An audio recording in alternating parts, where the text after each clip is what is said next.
Well, it's not often that an entrepreneur is coming on business banking and beyond who's not into scaling just his business, but is into buying and selling, helping clients to buy and sell businesses.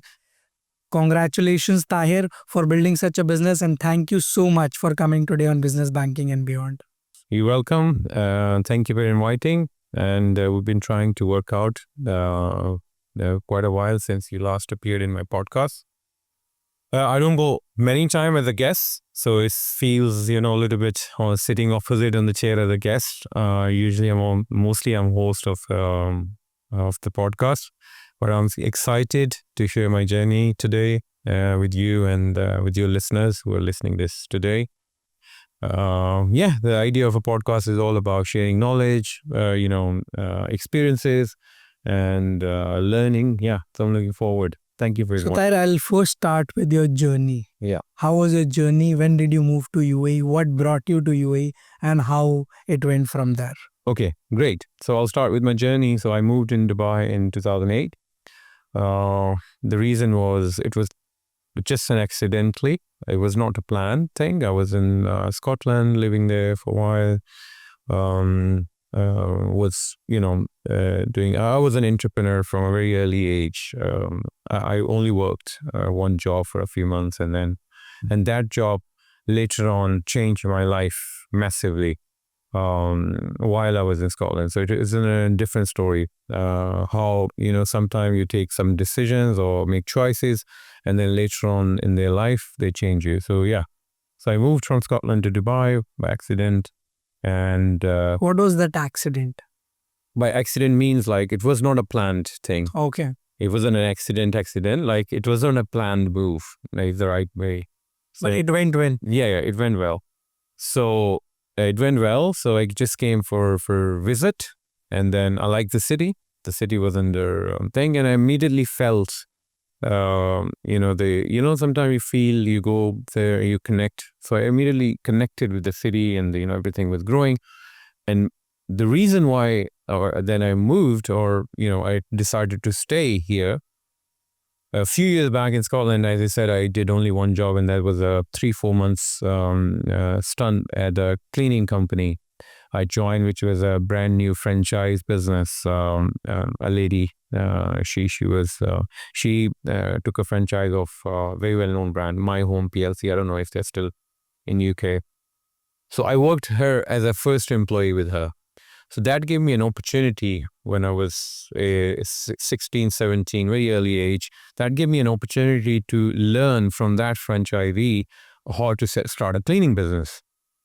So it was just a 4 months of brief period where I worked. I learned how to market a business because they were training.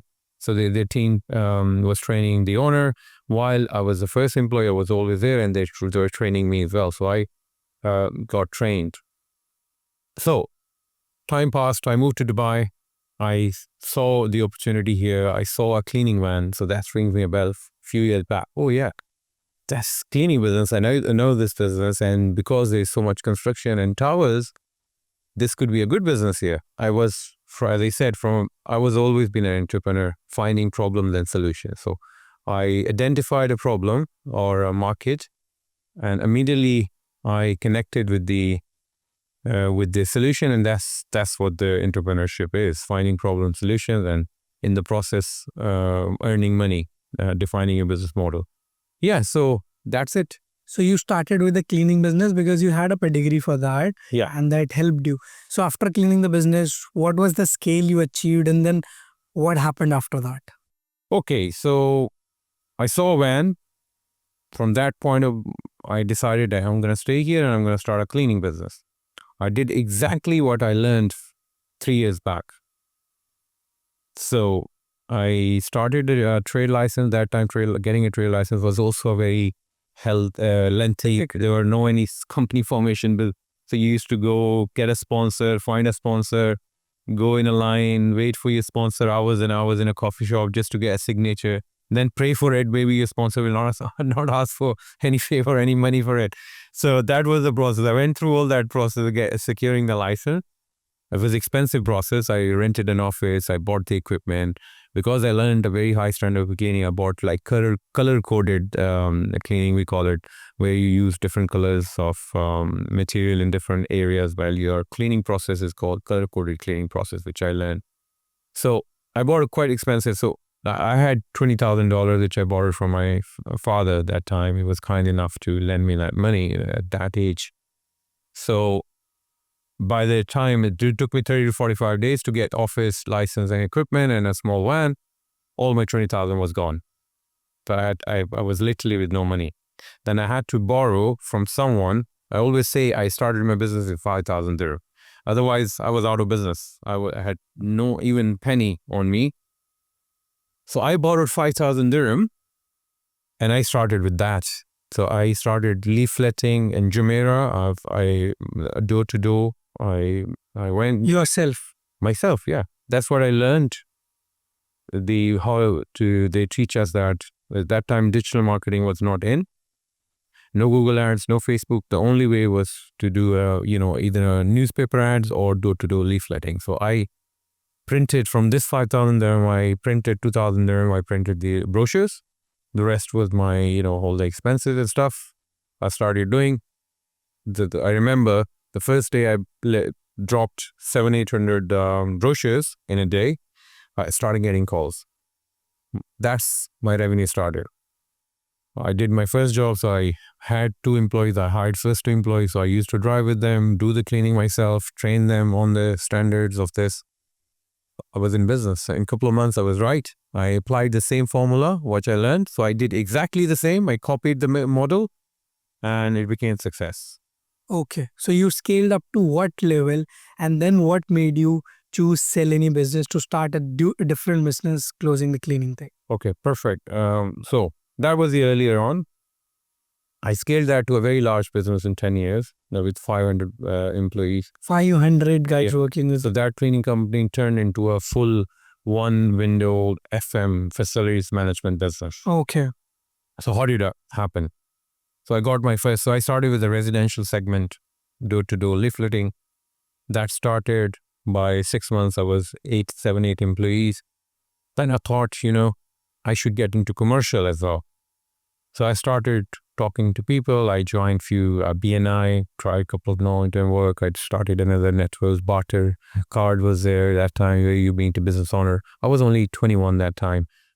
So even though I was, having that, instinct in me to be an entrepreneur, but I was not experienced. I didn't know. So tried that. So during the process, luckily, I got my first big break in mid-2009 after a year of doing this cleaning, residential cleaning.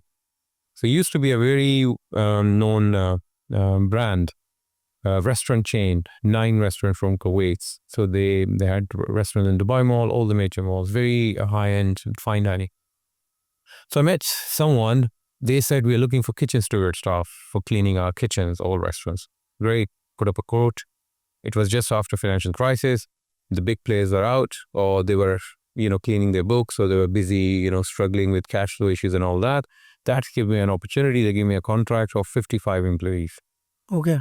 So 2008 crisis was good for you. That was excellent for me. I got a lot of work after this crisis. So yeah, that was, so I was 10 employees in residential and I had immediately 55 employees. And that contract then I did for 8 years. That was long years. Years I had that contract. Very good client. I really, that they gave me a big break. And that's it. I never looked back. Then the kitchen stewarding segment, we became very popular in a few years. 5 years, we were having 300 employees only working for major restaurant chains, cleaning their kitchens and doing distributing, dishwashing and all that. Yeah, so then I started acquiring. So I was always so I was good in sales from a very early age, and marketing and sales I was excellent. So I knew how to market and get the work and do the sales. So it means I was always having demand for the people, for your product and services. So in 2011, someone came to me and they said, I want to sell a company. Okay, great. So that's how I learned, okay, you can also buy companies. I didn't even know that time that you can actually buy a business. Okay, so he had 28 or 30 employees and few clients. I was I needed employees. So I said, okay, I'll buy you. So I took my first risk and I bought him for 250,000, something like that. Can't remember the thing. And that integration was excellent because I immediately took the employees and the clients. I said, this is a fantastic way of growing because you're taking employees, plus when you're adding them to your cost base, like immediately I stripped their cost. The office cost is gone, the admin cost is gone because everything was integrated with my existing. So my existing cost reduced significantly because I immediately had a big chunk of revenue coming in the company. Yeah, and then after that, I acquired 5 companies. So I used to like that company which I acquired, I changed to because I had already a cleaning business. So I thought, okay, to complement the cleaning clients, let's do a maintenance business. So I change that to a maintenance company and absorb the existing activity of the cleaning company in my existing business. Then in 2013, I acquired another one. That company was also a cleaning company with 100 employees. I took it and integrated their existing operations from my existing cleaning business, and then I started a security service business to complement my cleaning operations. Again, 2015, I acquired another one.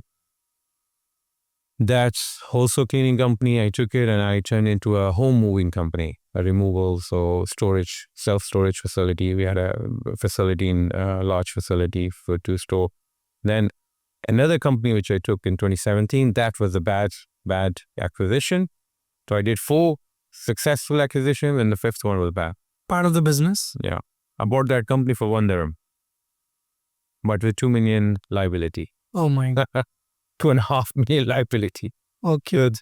They owe, huge liability to one of their suppliers and few other things. I said, okay, I'll buy you off, I'll pay your debts. Because I thought I became a serial acquirer. So I was very confident. And it was a good deal. It was a great deal. Then life changed to, I took that, fine. I managed to meet all the suppliers. I spread their payments to 2 years. I got great discount. Immediately 2.5 million liability, I brought it to 1.3. I negotiated 50% discount with the suppliers. Okay, you want to take money? This is what it is. This is the payment plan. Leave it or take it. They said, yeah, we're happy. Right. So immediately, I took 50% discount. 2.6 became to 1.3. Good. Payment plan, everything was good. But that gives a great stretch to my existing cash flow because my business was growing. I had 500 employees. So that basically the prepayment or that paying off took a major, part of our cash flow. But I was doing great because I was good in doing. So we were growing till, my life changed to a health issue. I diagnosed with epilepsy. I had a very big accident while driving on Sheikh Zayed Road. I was almost dead. So I think me today here is my, second life. I was, it was a miracle that I'm here today. I had a seizure while driving on a busiest road, I think not in Dubai, in the world. So I survived. But then after that, I started having those seizures regularly. I was going through that integration of that business which I bought with the big liability. But then that also I realized it gave me also, I thought I had a management team. And to be honest, they were all useless people. I had 28 people in management. They were all useless. And I would blame myself for this because I did not create leaders. I only had yes, sir, no, sir, yes, sir, no, sir. So when that sir is gone, there's no business because they had nobody to say yes, sir, or give them directions. And I suggest to all business owners, you are sitting there today, if you have a great business and you think you have yes, sir, yes, ma'am, people, the day you're gone, your business is dead. Start looking for the leaders, start taking yourself out from the business. So that was a mistake. That was my learning from my experience, why my business went under or, under liability. It's such a great business, thriving business. Suddenly in a year and a half, it's destroyed. Half of the employees, they opened their own companies. Half of the one was stealing, everybody was, and so they ripped me off. They ripped the company off. Some of them left, some of them, but nobody was, because there was no leadership to replace me that time. So if you're a business owner, replace yourself. You must be replaceable if you want your business to survive and thrive for longer. Otherwise, there's going to be a time, that's it. There's a life cycle. As long as you're healthy, you're motivated, your business is there. Otherwise, there's no business. So that realization, I travel. I love traveling. I traveled 27, 28 countries during that 10 years. But my longest travel was 5 days. I never been away in 10 years. I was so much on top of the business. I was so much driving the business, which is a great thing. But I did not think of, okay, what if I'm not there? I was coming to the office, the first one and the last one. All the other 28 people who were head of departments, operations head, all this they used to, okay, have you done this? Have you followed this payment? Yes, sir. I'm doing it. Yes, sir. And I was basically extracting the results from them. I was leading. I was the, thing. And they were all my helping hands. They were not managers. Actually, they were my helping hands. Yeah, so that was a mistake. The business, 1 year, I was suffering with health. They fucked up the business. And by luckily, I started, I was seizure-free by 2019. I followed up checkups and everything. But that 1 year, I decided now with the health and stress, and I want to sell, and I want to do a business where I can do myself. I can do with less, thing, because of I want to work. More of an asset-like business. Move faster, and I can work and live. Yeah. So anyway, I sold that business luckily, to different, I had to break up and then sell it. I got a decent exit, but not the exit I would get when I was on the peak. But then I got into tech. So I tried to build a marketplace model for people to connect with service providers. That's where Sell Any Business was. No. Sell Any Business was far, far away. I'm talking about midnight 2019. Okay. Yeah, before COVID. So I was free by mid 2019. I exited it from my other business. So it took me a year and a half to clean up and then exit. And so by 2019, on the side, I started working on a new project that I want to have a tech. I want to get into, at that time, the aggregator models, Uber was coming, everybody was coming, Just Mob, so many models were coming. Okay, I thought, okay, I have 10 years experience in the same way, I can get into that. So I did that for a year and I realized the aggregator and service industry would not work. So basically, we were just acting as a marketing agency for service providers, and we will generate a lead. It will cost me about $100 for customer acquisition, just to realize they just steal our client. After a couple of services, the client will go directly to a service provider, and then we would not even cover the cost of the customer acquisition. So we tried to stop that leakage. We started branding those service providers, finding those service providers, giving loans to those service providers to make them loyal to us. We tried everything we could, but I couldn't. So a year and a half, I realized this model is not going to work. By then, I already injected a lot of capital in that business, $1 million, $1.5 million. Didn't work. COVID hit. So that's, I was doing that marketplace. I was still growing that marketplace thing. So during the COVID, I realized now, again, as I said, I'm an entrepreneur by birth. Pretty quickly, I walk into a place, you give me 100 dirham, send me to Sharjah. After a month, I'll turn that 100 to 1,000. And I will just buy something and start selling. So I'm very good in identifying opportunities, problem, solution, and finding money in that process. So I realize now the businesses are going to close and they need help to sell. And there was not a single business brokerage in town that time. They were either big guys or real estate guys or direct divisor listings. Yeah, so they were not a professional firm or a company or people who help small and medium businesses to exit. So during the COVID, I started working on a website, and as soon as the lockdown finished and we started advertising on social media. Instagram was quite in. We started looking at listings, was on the on Dubizzle. Immediately, many people started listing their businesses for sale. Pretty quickly, 3-4 months, we had a lot of businesses sell. And then 2021, if you know that there was a huge influx of people was coming into Dubai, so it was a perfect timing.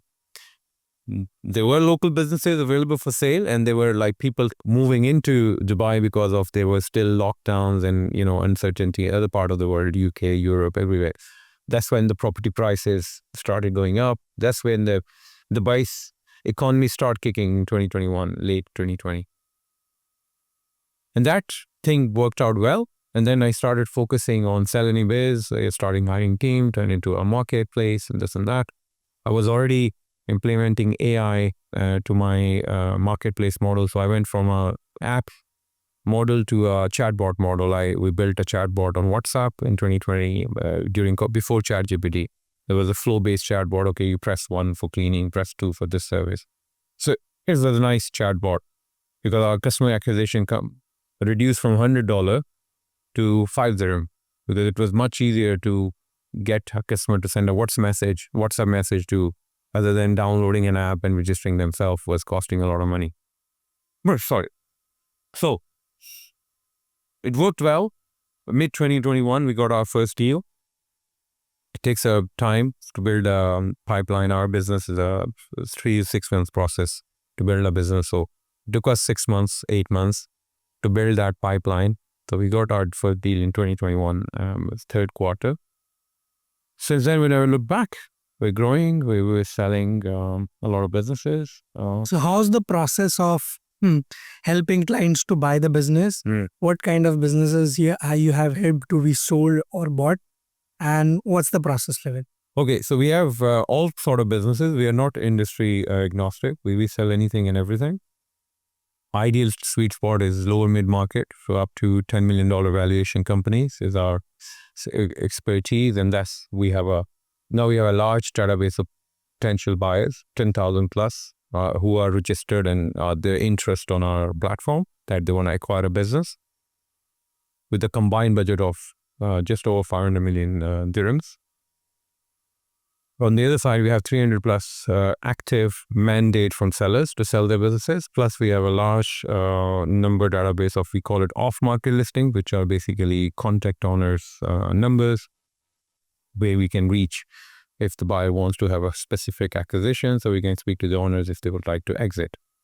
So the process of buying is first to identify the buyer comes, they register on our portal. Our deal managers, they have a meeting, understand their goals, budget, they match. So now we do AI matchmaking. Our platform automatically matches the best businesses with them. Then we share the financials, all the initial information. Then we schedule a meeting with the buyer and seller. Then we negotiate a deal with them.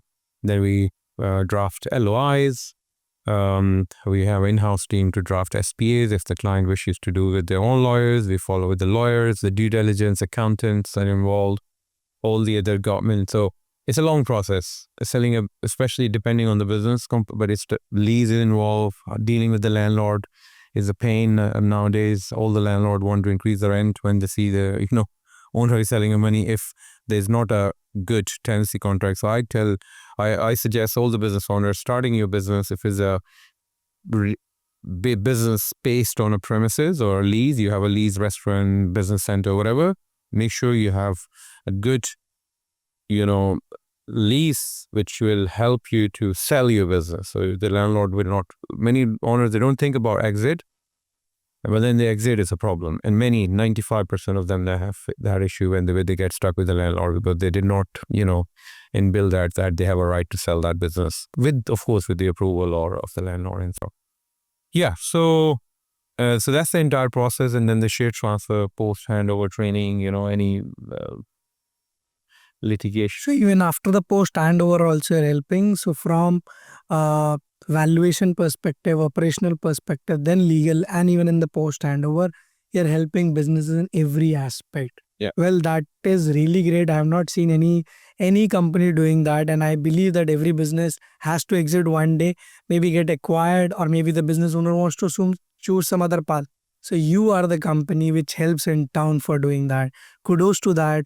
And I really want to see in long term your company helping a lot of companies like this.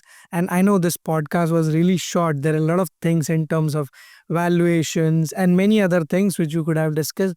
Nevertheless, we'll discuss this in some other podcast which will be more on sell any business. We'll seek some comments from the viewers as well, what exactly they want from Taahir. For today, thank you so much, Taahir, for taking out the time and coming on Business Banking and Beyond. It was lovely having you here. Thank you so much for having me and for your time. And yeah, looking forward for another podcast soon. Thank you.